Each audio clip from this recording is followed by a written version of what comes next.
നമസ്കാരം, ഞാൻ അശ്വതി. കൗമുദി ഹെഡ്ലൈൻസിലേക്ക് സ്വാഗതം. ചർച്ചയിൽ സമവായം ആവാതെ കോൺഗ്രസ് സ്ഥാനാർത്ഥി നിർണയത്തിൽ ശേഷിക്കുന്ന 4 സീറ്റുകളിൽ അന്തിമ ചർച്ച ഇന്ന്. ഉമ്മൻചാണ്ടി കൂടി പങ്കെടുക്കുന്ന ചർച്ചയ്ക്ക് ശേഷം പ്രഖ്യാപനമുണ്ടാകും. ആലപ്പുഴയിലേക്കും വയനാട്ടിലേക്കുമുള്ള AI ഗ്രൂപ്പുകളുടെ തർക്കം തുടരുന്നു. ടി സിദ്ദിഖിന് വയനാട് വേണമെന്ന നിലപാടിൽ ഉറച്ച് എ ഗ്രൂപ്പ്. ഫോൺ ചർച്ചയിലും ഉമ്മൻചാണ്ടി വയനാട് ടി സിദ്ദിഖിന് നൽകണമെന്ന് ആവർത്തിച്ചു.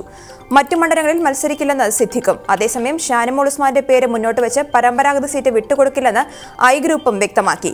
ഈ സാഹചര്യത്തിലാണ് ഇന്ന് ഉമ്മൻചാണ്ടിയുടെ സാന്നിധ്യത്തിൽ യോഗം ചേരുന്നത്. ആറ്റിങ്ങലിൽ അടൂർ പ്രകാശ് സ്ഥാനാർത്ഥിത്വം ഉറപ്പിച്ചു. ദുർബല സ്ഥാനാർത്ഥി എന്ന വിമർശനം ശക്തമായതിനാൽ വടകരയിൽ വിദ്യാ ബാലകൃഷ്ണന് പകരം ബിന്ദു കൃഷ്ണയെ മത്സരിപ്പിക്കാൻ ശ്രമം. പ്രതിപക്ഷ നേതാവ് രമേശ് ചെന്നിത്തല ഇക്കാര്യം ബിന്ദു കൃഷ്ണയെ അറിയിച്ചു. താൽപര്യമില്ലെന്ന് ബിന്ദു കൃഷ്ണ വ്യക്തമാക്കി.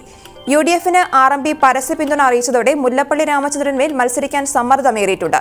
മത്സരിക്കാനില്ലെന്ന് മുല്ലപ്പള്ളി ഹൈക്കമാൻഡിന് മുന്നിൽ ആവർത്തിച്ചു. പരീക്കർക്ക് അഞ്ജലി. അന്തരിച്ച ഗോവ മുഖ്യമന്ത്രി മനോഹർ പരീക്കറുടെ സംസ്കാരം ഇന്ന് വൈകിട്ട് 5-ന് പനാജിയിലാണ് സംസ്കാരം. അർബുദബാധിതനായ ചികിത്സയിലിരിക്കെ ഇന്നലെയായിരുന്നു അദ്ദേഹത്തിന്റെ അന്ത്യം. മുൻ കേന്ദ്ര പ്രതിരോധ മന്ത്രി കൂടിയായ പരീക്കറുടെ വിയോഗത്തെ തുടർന്ന് കേന്ദ്ര സർക്കാർ ഇന്ന് ദേശീയ ദുഃഖാചരണം പ്രഖ്യാപിച്ചു. പനാജിയിലെ വസതിയിലായിരുന്നു മനോഹർ പരീക്കറുടെ അന്ത്യം. ഏതാനും ദിവസമായി അതീവ ഗുരുതരാവസ്ഥയിലായിരുന്നു. എന്നാൽ ജീവൻ നിലനിർത്താനുള്ള അവസാന ശ്രമവും പരാജയപ്പെട്ടതോടെ അദ്ദേഹം മരണത്തിന് കീഴ്പ്പെട്ടു.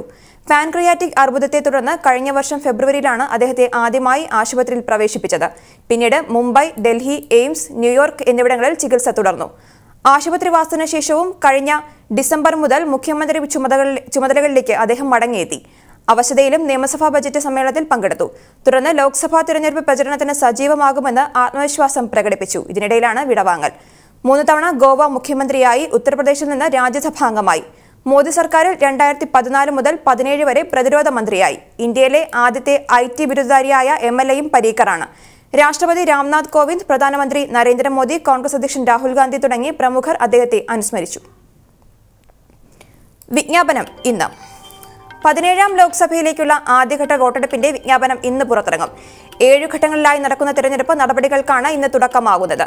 91 ലോക്സഭാ മണ്ഡലങ്ങളിലേക്കും 3 നിയമസഭകളിലേക്കുമുള്ള തിരഞ്ഞെടുപ്പ് വിജ്ഞാപനമാകും ഇന്ന് പുറപ്പെടുവിക്കുക. ആന്ധ്രാപ്രദേശ്, തെലങ്കാന, ഉത്തർപ്രദേശ്, പശ്ചിമബംഗാൾ തുടങ്ങി 20 സംസ്ഥാനങ്ങളിലെയും കേന്ദ്രഭരണ പ്രദേശങ്ങളിലെയും 91 ലോക്സഭാ സീറ്റുകളിലാണ് അടുത്ത മാസം 11-ന് ആദ്യഘട്ടത്തിൽ ജനവിധി തേടുന്നത്. ആന്ധ്രാപ്രദേശ്, അരുണാചൽ പ്രദേശ്, സിക്കിം എന്നീ സംസ്ഥാന നിയമസഭകളിലേക്കുള്ള വോട്ടെടുപ്പും ഏപ്രിൽ 11-ന് നടക്കും. ഈ മാസം 26 വരെയാണ് നാമനിർദ്ദേശ പത്രിക സമർപ്പിക്കാനുള്ള അവസാന തീയതി. മെയ് 23-നാണ് രാജ്യം കാത്തിരിക്കുന്ന വോട്ടെണ്ണൽ. മുഖ്യപ്രതി പിടിയിൽ. ശ്രീവരാഹത്ത് യുവാവിനെ കുത്തിക്കൊലപ്പെടുത്തിയ കേസിൽ മുഖ്യപ്രതി പിടിയിൽ. തിരുവനന്തപുരം സ്വദേശി അർജുനെ ഫോർട്ട് CIയുടെ നേതൃത്വത്തിലുള്ള സംഘം പിടികൂടിയത് ഇന്ന് പുലർച്ചെ. അർജുനെ ആക്രമിച്ച സംഘത്തിലുണ്ടായിരുന്ന മനോജ്, രഞ്ജിത്ത് എന്നിവരെ പോലീസ് നേരത്തെ പിടികൂടിയിരുന്നു. എന്നാൽ ശ്യാമിനെ കൊലപ്പെടുത്തിയ ശേഷം അർജുൻ രക്ഷപ്പെടുകയായിരുന്നു. ഏറ്റുമുട്ടലിൽ അർജുന്റെ സുഹൃത്തുക്കളായ വിമൽ, ഉണ്ണിക്കണ്ണൻ എന്നിവർക്കും കുത്തേറ്റിരുന്നു.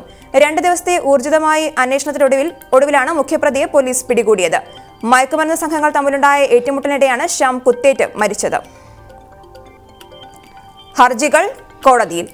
ശബരിമലയിൽ മണ്ഡലകാലത്ത് സന്നിധാനത്ത് ഏർപ്പെടുത്തിയ പോലീസ് വിന്യാസം, ഭക്തർക്ക് ഏർപ്പെടുത്തിയ പോലീസ് നിയന്ത്രണം, അടിസ്ഥാന സൗകര്യങ്ങളുടെ അഭാവം എന്നിവ ചോദ്യം ചെയ്തുള്ള ഹർജികളടക്കം കോടതി പരിഗണിക്കുകയാണ്.